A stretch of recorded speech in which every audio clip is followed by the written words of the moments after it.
Hey you guys, what's good? Welcome to Esme&Eric's YouTube channel, you guys. I am Eric. So as if you guys read the description, you guys saw, read what I was doing. I've been working on, I did a couple scenes for my little project, and as I put in the title there, it was kind of a little bit more difficult than I thought. So I guess I know where it makes sense to have a sound engineer, an actual producer and all that. But you guys, that's gonna be my second project. I'm gonna have some help with that. That's we can bank on that. So you guys, there's a lot going on. Um, as you guys seen the title, working and waiting, you guys. I'm still waiting for my baby. As you can see, we're still accommodated thanks to Indian Affairs. Um, you guys know how that goes. So I want to get an audience here first before I begin. So I'll just do a little recap. So if anybody joins late, I'm just recapping the weekend, you guys. So yeah, you guys had one wild weekend, and there was some how can you put it? There's another incident again with the caretakers at the hospital, the old Indian hospital. That's where we're residing. Anyways, one of the tenants downstairs, I'm not going to mention any names, you guys, but you guys do know who the caretakers were that I was talking about. Okay, the one of the tenants down there, he's got a child that is, has disability, and the caretaker, the male and the female. Let's just call them male and female. I'm just really tired of saying their names, you guys. I don't want to get them any clout or any recognition, you guys. So this is the rank ass female and the grimy ass male. The grimy ass male pulled a blade out yesterday on one of the tenants there. It was all recorded, you guys. It was pretty scary. I'm gonna get the recording here, and I'm gonna do some. I'm gonna look at it first. I'll look at the video first before I release it. But there was a second tenant there that saw the incident happen yesterday with the knife and all that. So I don't know if the male caretaker, was trying to like actually hurt the tenant because obviously, I mean, why would you pull a blade out and try to come at somebody? That's not that doesn't sound right or correct. Anyways, yeah. So that was the outcome of last week's. I guess you could say last week's incident, and it's still continuing, you guys. That's why I said in the video that. That's why I said in the video that this is probably going to be an ongoing thing because yeah, no, that's not right. That's not right. That somebody gets a knife pulled out on. Give me a second, guys.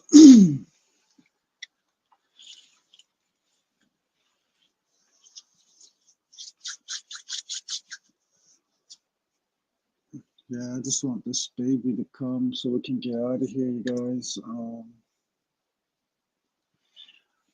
I don't mind Lethbridge, you guys, but this city is the reason why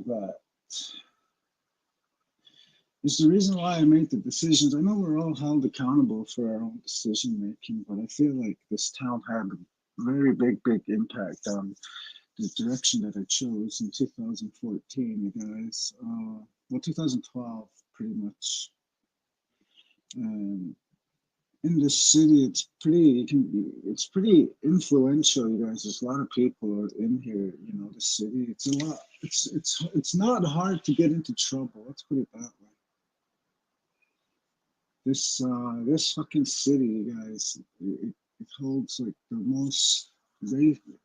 If you guys are old like me, if you guys are like 39 years old and whatnot, you guys may remember back in the day we had three channels and we had peasant TV. It's crazy how they use that term, right? They call us peasants.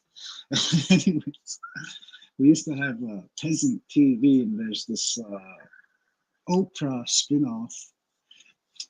Oprah, you guys know Oprah Winfrey. Everybody knows Oprah Winfrey. She did a spinoff. You know how she got Dr. Phil going?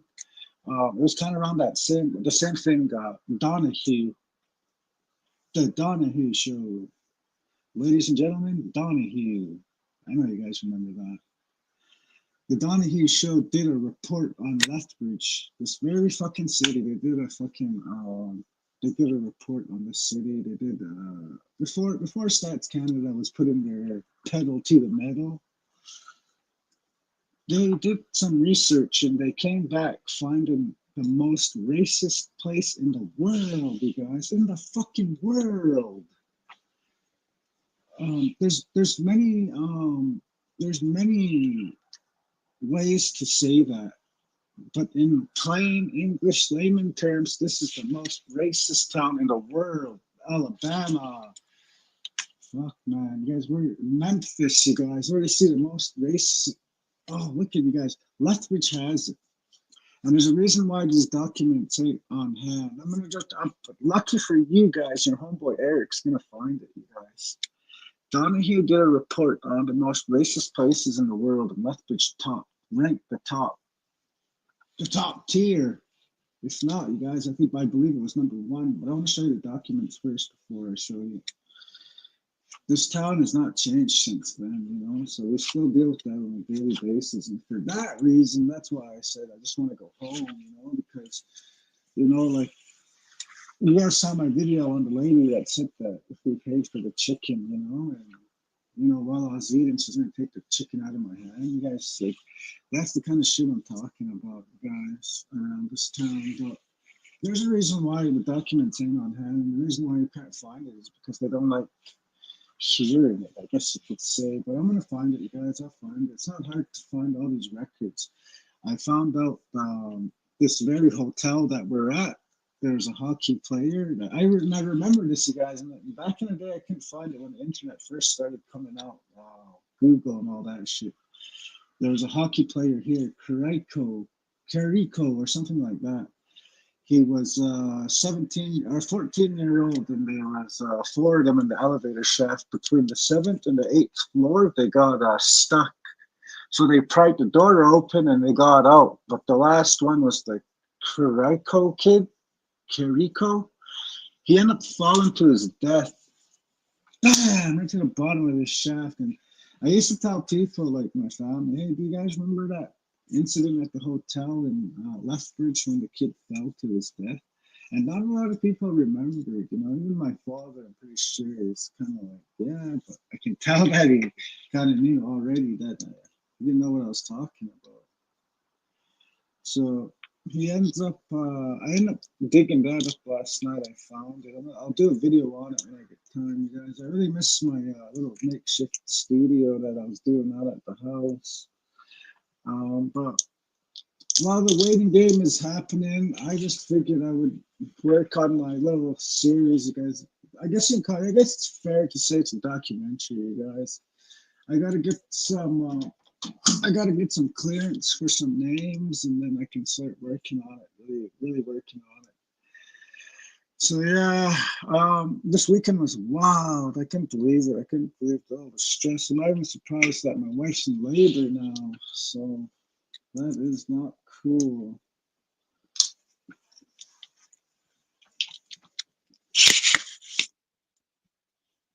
I was talking a little bit about the addiction throughout this weekend. It was a big issue, and I know a lot of people don't like hearing about it today, but I don't know, you guys. I'm not sure if I should do it today or if I should do it tomorrow. I'm not too sure because I am prepared right now to talk about it, but I'd rather do my videos around 4 or 5 o'clock when everybody's off work, because I know right around this time everybody's working. The ones that watch the videos that, to me, that are important. So I don't know if I'll save it till after 4 o'clock or if I'll just do it, because I know it's after 4 o'clock I get a lot of viewers. And yeah, so I got both YouTube circulating, and at the same time I got the YouTube as well. So that's how my algorithm is working with the channel anyways. I'll touch on it, but I won't speak totally on it. I mean I won't speak whole on it. I'll just speak little tidbits about it. I was talking about the programs that the reserve had. And this morning I put on this, yesterday I shared, Broski, shout out to Brad. He put out on his status about getting his tickets. He got his first aid, his awareness. There's about 5 of them, I'm guessing. A flag. Dropped that little tractor thing. Yeah, so he got all that. He got all that equipment. Or he got all those tickets. And he puts on the do test. He says, kindly, I should step your game up. And then I commented, I put B test forever picking pennies. And I shared it to my wall. This morning I had a couple of Broski puts on there. I don't know what B test has, and I got mine. Homegirl puts on hers. I got mine. And you guys, B test. B test has done some good for me. I'm not gonna lie, you guys. B test is the one. She was a Russell or a young time. I can't remember her name. She assisted me in 2009 when I went to criminal justice policing at the Lethbridge. At the time, I think it was called Lethbridge Community College. Now it's called Lethbridge College. But I went to the Lethbridge Community College, and there I was able to get a little bit of help from B-Test. So you guys, I'm not gonna really push my finger hard on B-Test today, because they did do me some good, and I put on there.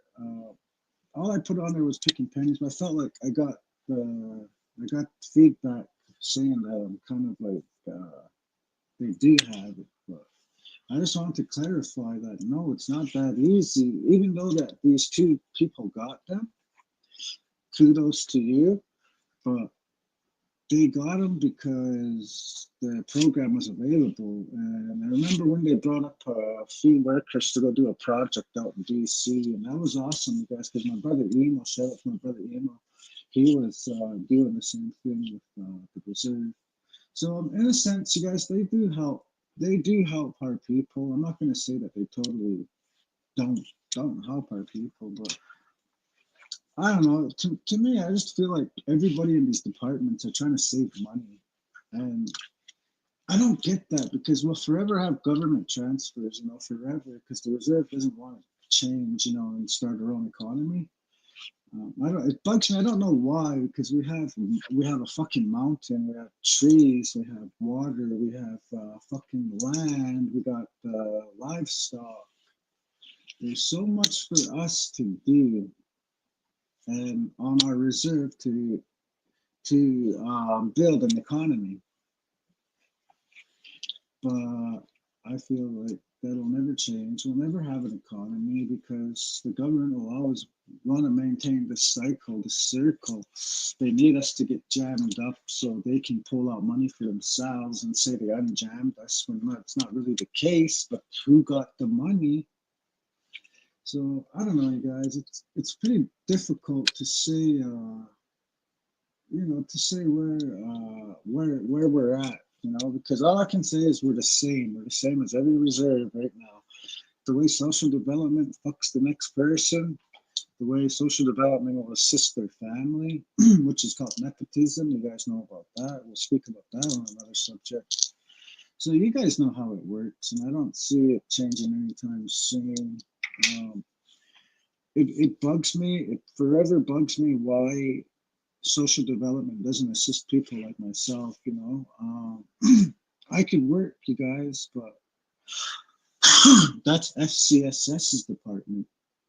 And you guys, I used to have an uncle that was running FCSS. My uncle was actually a head cheese that was running FCSS, but he didn't give me a job. He didn't treat me the way that people portray it and say, "Oh, well, it's only nepotism." Well, it's only nepotism, but well, if it was nepotism, then well, how come I didn't get a job? So that's how I think of it. And then when we do get a job, it's always something, you guys. And people don't like seeing us in that field or whatever it is, but we always have that problem. We'll always have that problem, you guys. And there's people like me out there that say, let's tweak it. I'm not saying to change it. I'm just saying like to tweak it. Maybe put a little bit of money here and put a little bit of money there, and then we could get something working. We could get young fathers working, we get families off the ground. No, you guys, we don't get any of that. So I don't know, you guys. I don't know how to feel about it because social development will forever fuck us. Flood tribe housing will always side up with weirdos like those two because, like for instance, those two that caused trouble at the building, they needed them to call the workers in for the kids that had open files, because they get paid to travel. They get paid to talk. They get paid to scream.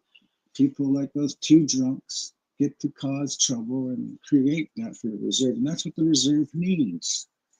So I'm trying to make a point clear that I understand the reserve needs that, but why can't the reserve understand that we can tweak it? We can get two other people in there that are not as fucked up and will cause that much trouble for the reserve. Because even though the reserve needs them, they fucked up on their end. They can't forget it. They fucking and then yesterday for the guy to pull a knife out, I don't even know what the outcome of that. I know there's police involved, so there's police involvement. So who knows? Maybe this will be it, but I just don't see how housing can change it. To get two different people in with the same ideas, but only to make money for the building, for the people, Get some little programs started, get a little barbecue started out there, I think we can sell burgers and hot dogs. If everybody else is doing it for the hockey stuff right now, I'm pretty sure we can do it for the kids to raise enough money to get a basketball net.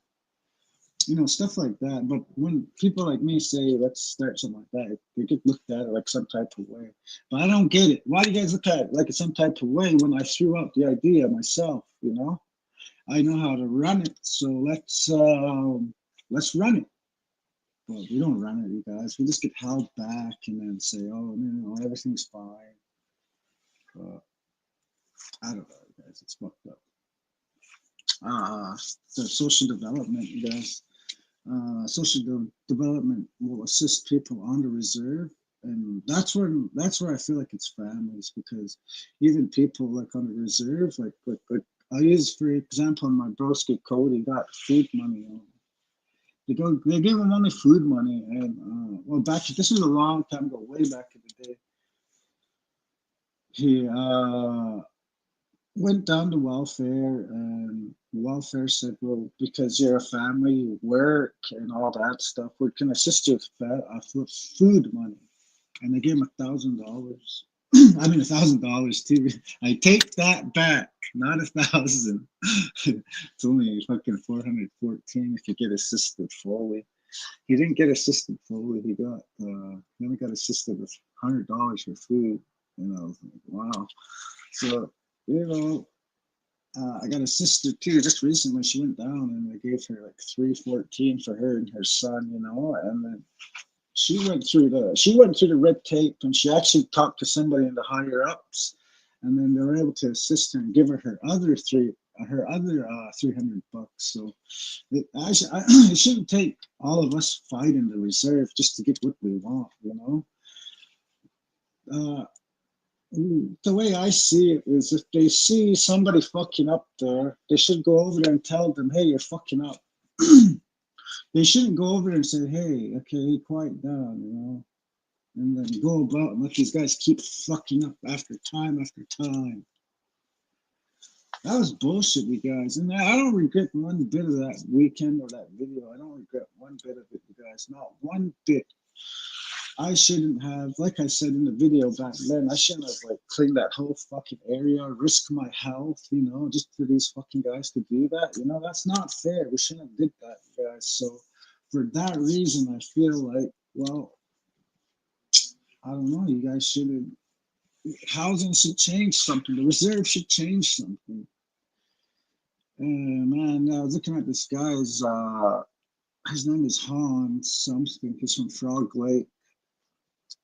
Now, you guys, let's talk about that quick. I got a little bit to talk about that, you guys. We'll get back to the department. So let's talk about this Hans guy from Frog Lake. Okay, you guys, this guy made news when he sued his reserve for a house, and they gave him a house. He had a good argument, you guys. He had a really good argument. He went to court. And you guys, it was only fair because he only knows the situation, you know. So he went before the courts and he did his all that he needed, and then got to get these to get a forensic audit happening up there for their counsel, chief and counsel. Apparently, there's $100 million that was in that account. They were liquid assets. I explained to you guys a couple days ago what liquid assets were.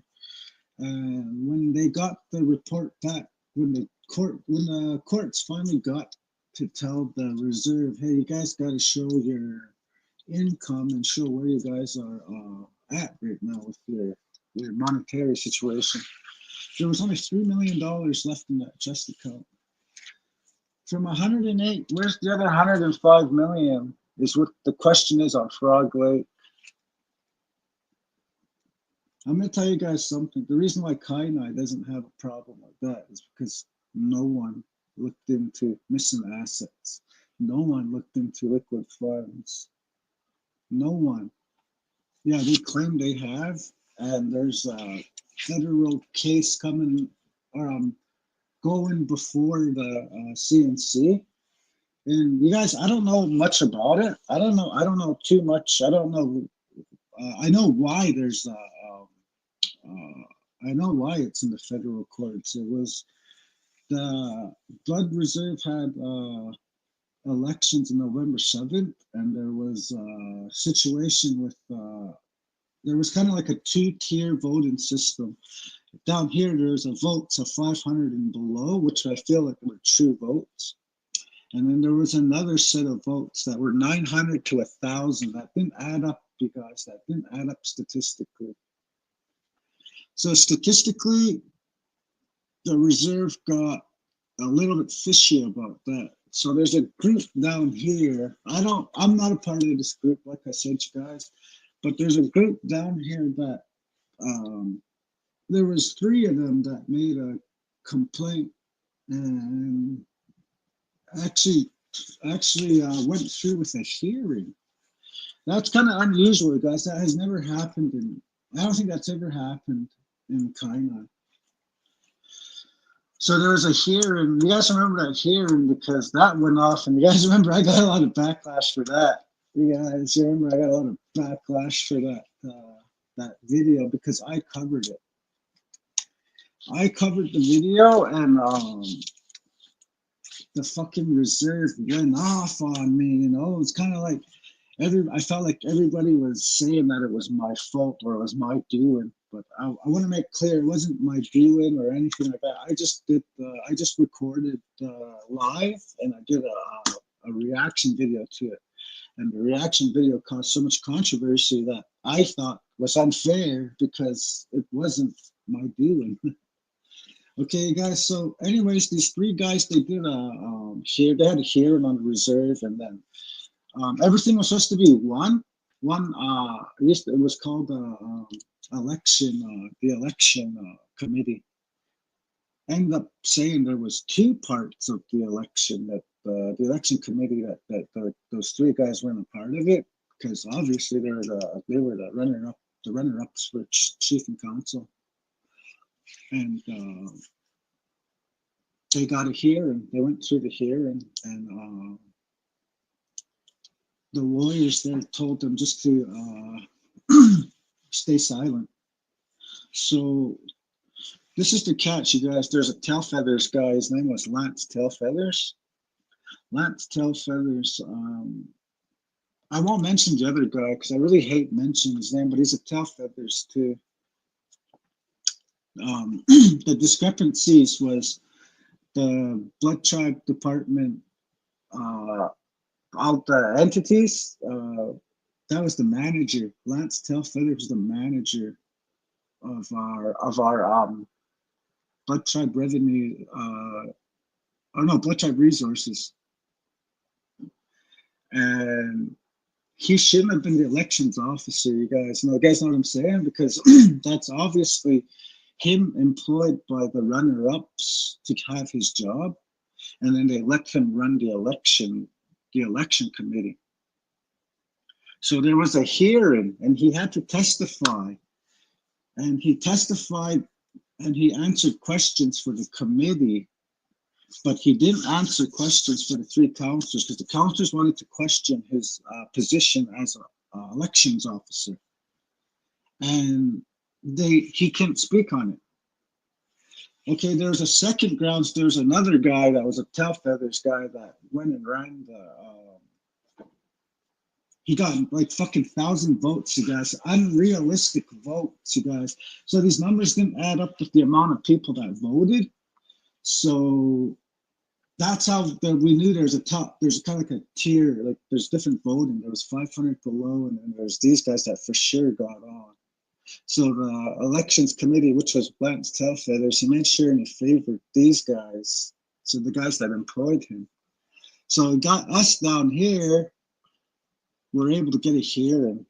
So the reserve really fucked up their lawyer. I thought lawyers were smart, you guys. I thought lawyers were smart. So the lawyers fucked up. They told these guys to be quiet and not to answer any questions for these guys. So right there opened up the grounds for a fucking federal appeal, you guys. The reserve cost itself an appeal when all they had to do was sacrifice one guy, get him out of there, so we don't have to look at this as an issue.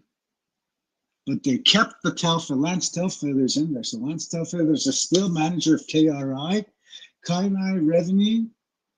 Kainai Resources Inc. Sorry about that. Kainai Resources Incorporated, you guys. So this guy's the manager of KRI, and also the elections committee officer. You guys, it's really fucking crazy how this works, you guys. And get this, you guys, here's the kicker. It happens on every reserve, not just ours. And that's the point that I was trying to tell you guys in my video. It doesn't just happen here. It happens in other videos, other reserves, Frog Lake. By the grace of God, this Hans dude was able to get a forensic audit for Frog Lake. So now, no, you guys, you got to hear it. Forgive me. I take that back. He went to court. He filed a petition, application, and all that. And now it's before the courts for a forensic audit for Frog Lake to look at their assets and see where they went. Now that's awesome, you guys. Well, kind of bad for him because he's looking at suing the reserve. Oh, he already sued his reserve. They gave him a home, and now he wants to talk about the monies on the reserve. So you guys, I think that's taking it too far.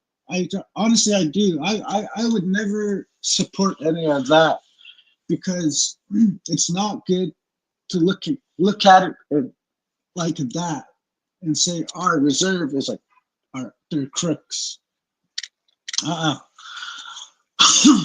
My point, you guys, was the reserve, our reserve Kainai, the guys that opened the federal appeal and all that stuff. I'm happy for them. I'll congratulate them. You guys got the reserve court date in the federal hot seat. When people like myself are only looking to tweak the system, not change it. We just want to tweak the system. We're not looking to bring you guys to court. We're not looking to fight you guys in court. We're not looking to say, oh, you guys are bad people.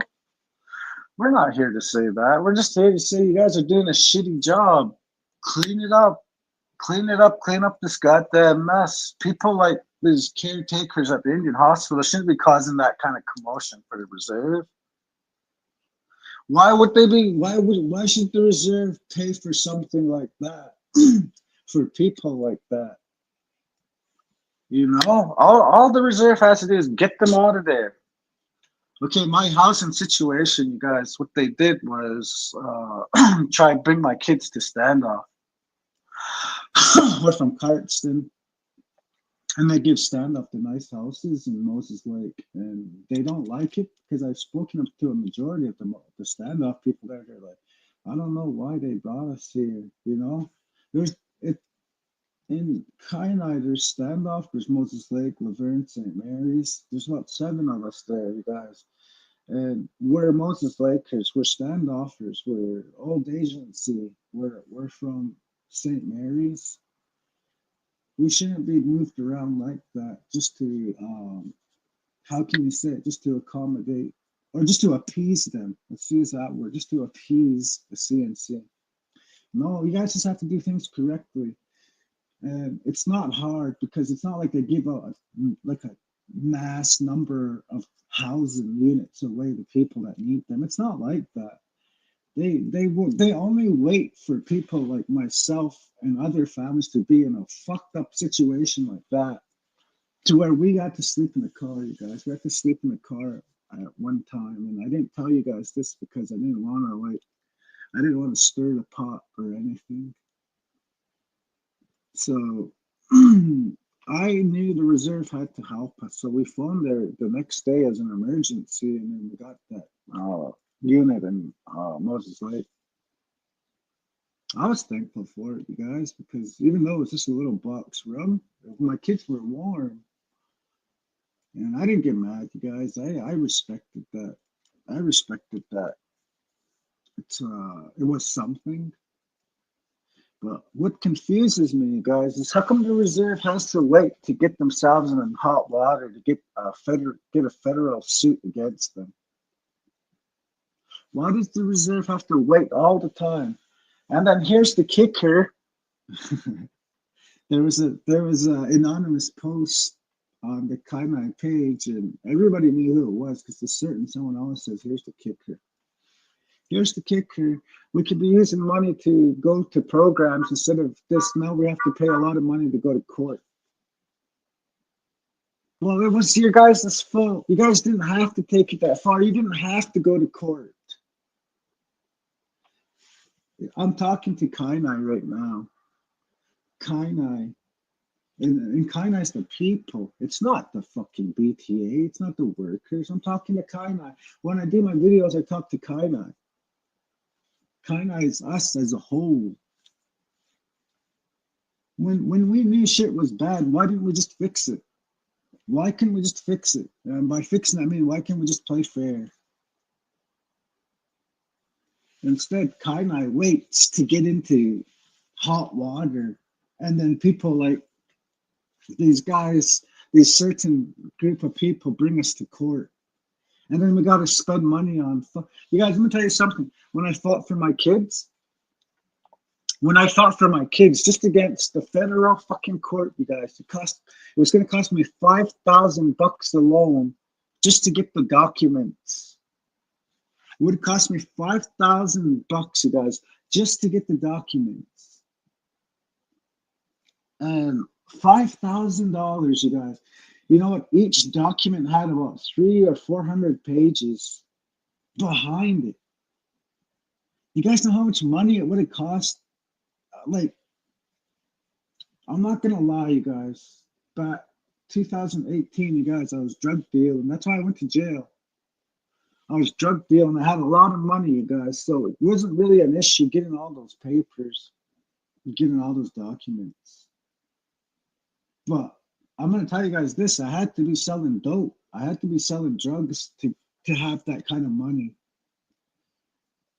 And you guys, the lawyer, when I got out of jail, you guys, I paid for the documents while I was outside of jail because I was fortunate to get that done. Then when I went to jail, I got caught with a bunch of money, all that stuff. When I got out of jail, I had that money. And my lawyer told me, Eric, this kind of case against the federal courts is usually around 50,000 if we're going to take it to trial. I told him, well, and he said, and that doesn't cover. I'm not saying that's going to cover everything. $50,000, you guys. The reserve's paying a lot of money now, and it's program money. That's why here's the kick, Mr. Here's the Kicker told you guys that the reserve could be spending money on programs because that's program money you guys are using to go to court.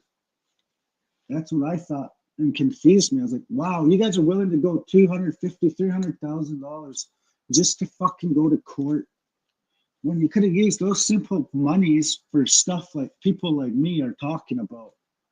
These programs we're talking about, which are nowhere near that expensive.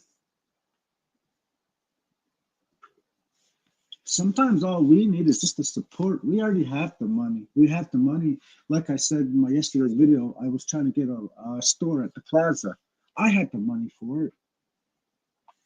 But what I need from the reserve is the support.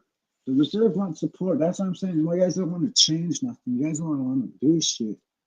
You guys don't want to do nothing. And then when people like these three come up and just single-handedly bring the whole fucking tribe to court, I don't agree with that. And I'm kind of upset with that. And what I'm saying is, guys, I'm upset with the reserve for allowing that to happen. We didn't need to go to court like that. Fuck no. We didn't need to go. We didn't need to get out. Like, I don't know, you guys. Look, these guys, these guys are smart people. That's why they were able to bring the reserve to court. I ain't gonna take that away from them. They were smart people to bring the reserve to court, and the reserve got a court date, and I'll be covering it on my YouTube channel. So what I don't see is I don't see how the reserve can just change something like that, tweak it up, get real fucking people in there that know what to do, and rather than having people like that, keep the circle going, you guys, the same bullshit circle. So you guys stuck with me this long. If not, I don't really care because I like to speak my mind. It's my therapy. Like, subscribe, comment, and follow. You get more videos like this, more content like this. And you guys, in 3 o'clock or 4 or 5 o'clock, guys, this evening, I'm going to be going live and talking about what I said earlier, you guys. And we're really going to speak on it. We're going to speak hard on it. And there's going to be a lot of viewers, and you guys are all going to watch it. So you guys stay tapped in with your boy, all right? Esme&Eric. Peace.